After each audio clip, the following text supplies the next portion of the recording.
तो दोस्तों आप जो देख रहे हैं ये फॉर्म ये है जो है election commission of India enumeration form. ठीक है, इसमें जो है आपका बीएलओ का नंबर भी रहता है, नाम भी रहता है। ठीक है, अगर आपको कोई परेशानी आती है तो आप बीएलओ से जो है डायरेक्ट कांटेक्ट भी कर सकते हैं। ठीक है, तो यहाँ पे आपका पहले से नाम लिखा हुआ रहेगा। ठीक है, और इपिक नंबर रहेगा, आपका एड्रेस रहेगा, और उसके बाद जो है आपके इस वाले कॉलम में सीरियल नंबर, पार्ट नंबर, और किस जगह पे आप वोट देते हैं वहाँ का एड्रेस रहेगा, एसी नेम रहेगा, और स्टेट का नाम रहेगा। यहाँ पे रहेगा क्यूआर कोड, और इस जगह पर आपका पुराना फोटो रहेगा जहाँ पर जो है पहले से वोटर कार्ड में आपका फोटो था, और यहाँ पे जो है आपका करंट फोटो जो है आपको अपलोड करना है। करंट फोटो कब का?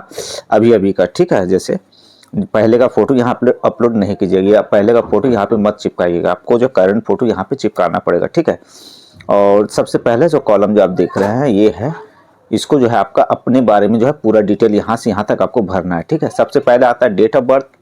तो आप अपना वोटर कार्ड निकालिएगा, उसमें जैसा डेट ऑफ बर्थ होगा सेम यहाँ पे लिख देना आपको। ठीक है, उसके बाद आधार नंबर ऑप्शनल, अगर आपके पास आधार नंबर है तो इस जगह पर जो है आप आधार नंबर लिख दीजिएगा। ठीक है, तीसरा नंबर पे आता है मोबाइल नंबर, आप अपना खुद का मोबाइल नंबर यहाँ पे लिखेंगे। ठीक है, अगर आपका खुद का मोबाइल नंबर नहीं है तो आप अपने गार्जियन का नंबर लिख सकते हैं। ठीक है, अच्छा, चौथा जो लाइन में आपका है फादर नेम या गार्जियन नेम, अगर आपके फादर हैं तो उनका नाम लिखिएगा, अगर कोई और गार्जियन है तो उनका नाम यहाँ पे लिखिएगा। फादर का इपिक नंबर लिखिएगा या गार्जियन का इपिक नंबर लिखिएगा। वोटर कार्ड के ऊपर में देखिएगा एक नंबर लिखा रहता है जिसको इपिक नंबर कहते हैं। ठीक है, उसके बाद जो आता है मदर नेम, तो आप अपनी मम्मी का नाम यहाँ पे लिखिएगा। ठीक है, उसके ठीक नीचे आइएगा तो फिर लिखा हुआ है यहाँ मदर इपिक नंबर, अगर उनके वोटर कार्ड में इपिक नंबर मौजूद है तो यहाँ पे लिखिएगा, अगर उनके वोटर कार्ड में इपिक नंबर नहीं है तो नहीं लिख सकते, क्योंकि यहाँ पे लिखा हुआ है इफ अवेलेबल, यानी अगर मौजूद है तो लिखे, ना मौजूद है तो नहीं भी लिख सकते। ठीक है, स्पाउस नेम किसे कहते हैं? अगर आप शादीशुदा हैं तो आप अपने हस्बैंड का नाम लिखिएगा, मर्द यहाँ अपनी, औरतें का नाम अपनी वाइफ का नाम लिखेंगे, और जो अगर कोई किसी महिला ये फॉर्म भरी तो वो अपने हस्बैंड का नाम लिखेंगे। ठीक है, ये शादीशुदा लोगों के लिए स्पाउस नेम। ठीक है, अगर आप शादीशुदा नहीं है तो ये दोनों लाइन आपको खाली छोड़ देना। ठीक है, उसके बाद जो स्पाउस इपिक नंबर, हस्बैंड का इपिक नंबर यहाँ लिखेंगे, और आप अगर अपनी वाइफ का नाम यहाँ लिख रहे तो वो उनका इपिक नंबर इस नीचे वाले लाइन में लिखेंगे। ठीक है, उसके बाद जो सबसे जरूरी कॉलम है वो ये नीचे का 2 लाइन। ठीक है, इसमें ही लोग बहुत जल्दी भूल करते हैं, और ये जो है ये भूल जो है बड़ा ही भारी नुकसान भी पड़ सकता है, क्योंकि देखिए जरा सी गलती होने से आपका वोटर लिस्ट से नाम कट सकता है। इसलिए ध्यान से देखिए, इस वीडियो को एंड तक देखिए, और कुछ अगर आपको समझ में दिक्कत आ रही है तो आप कमेंट कर सकते हैं। ठीक है, ऐसी कोई बात नहीं, मैं बताऊँगा। ठीक है, तो चलिए आप नीचे वाले फॉर्म की तरफ जाते हैं। तो दोस्तों आप जो यहाँ देख रहे हैं, यहाँ पे लिखा हुआ detail of elector in electoral roll of the last SIR। ठीक है, यहाँ पे वो लोग फॉर्म भरेंगे, यहाँ पे वो इस कॉलम में वो लोग भरेंगे जिनका 2002 में वोटर लिस्ट में नाम था। ठीक है, या 2003 में वोटर लिस्ट में नाम था। ठीक है, तो यहाँ पे आपको क्या लिखना है, 2002 में आपका वोटर लिस्ट में जैसा नाम था वैसा सेम नेम यहाँ लिखना होगा। अगर कुछ भूल भी है वोटर लिस्ट में, पहले का वोटर लिस्ट में आपका नाम, तो वैसा ही नेम यहाँ लिखना होगा आपको। क्यों? क्योंकि जब जो है वोटर के लोग जब इसको चेक करेंगे तो वो देखेंगे 2002 में जैसा नाम है वैसा है कि नहीं।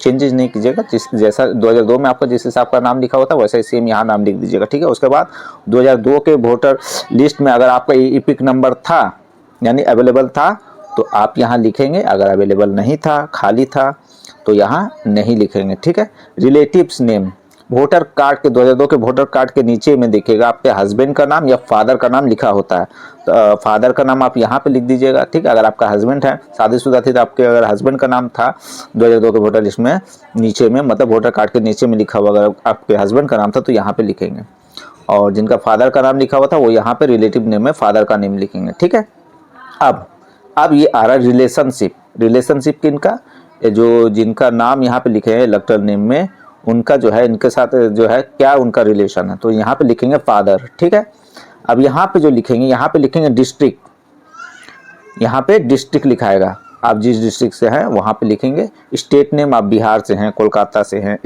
बिहार से हैं या वेस्ट बंगाल से, यहाँ लिखेंगे, और अदर किसी स्टेट से हैं, यूपी, झारखंड, यहाँ पे लिखेंगे। ठीक है, एसी नेम आपका जो है हर एरिया का अलग अलग एसी होता है। ठीक है, वहाँ का नाम आप जो है नेट में सर्च करके जो है आप आसानी से निकाल सकते हैं। अगर आपको कोई दिक्कत परेशानी आ रही है तो साइबर कैफ़े में जाकर भी आप मालूम कर सकते हैं, ठीक है। साइबर कैफ़े में 2002 का या 2003 का लिस्ट जब निकालेंगे तो उसमें एसी नेम भी होगा, एसी नंबर भी होगा, पार्ट नंबर और सीरियल नंबर भी होगा। तो ये नीचे में देख रहे एसी नंबर, यहाँ पे लिखाएगा एसी नंबर, पार्ट नंबर ठीक इसके नीचे में लिखाएंगे और सीरियल नंबर इस जगह पर लिखाएंगे, ठीक है। तो चलो ये तो बात हो गई इस कॉलम की, ठीक है। ये कॉलम जो है कैसे भरना ये तो आपको समझ में आ ही गया होगा, ठीक है। और अब आते हैं इस कॉलम की तरफ। तो ये कॉलम किसको भरना है, अब देखिए जिसका 2002 में नाम है वो ये कॉलम भरेंगे, ठीक है।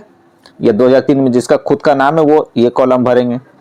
अब जिसका 2002 या 2003 में नाम ही नहीं है लेकिन उनका मम्मी पापा दादा दादी एक रिश्तेदार का नाम है तो वो इस कॉलम को भरेंगे, ठीक है। इस कॉलम को, जिसका 2002 में नाम है या 2003 में नाम है वो सिर्फ इस कॉलम को भरेंगे, ये कॉलम उनका लिए खाली रहेगा, ठीक है। और जिसका 2002 में नाम नहीं है या 2003 में नाम नहीं है तो वो इस कॉलम को खाली रखेंगे, सिर्फ ये कॉलम उनको भरना होगा, ठीक है। अब ये कॉलम कौन भरे, जिनका 2002 या 3 में नाम नहीं है वोटर लिस्ट में, ठीक है।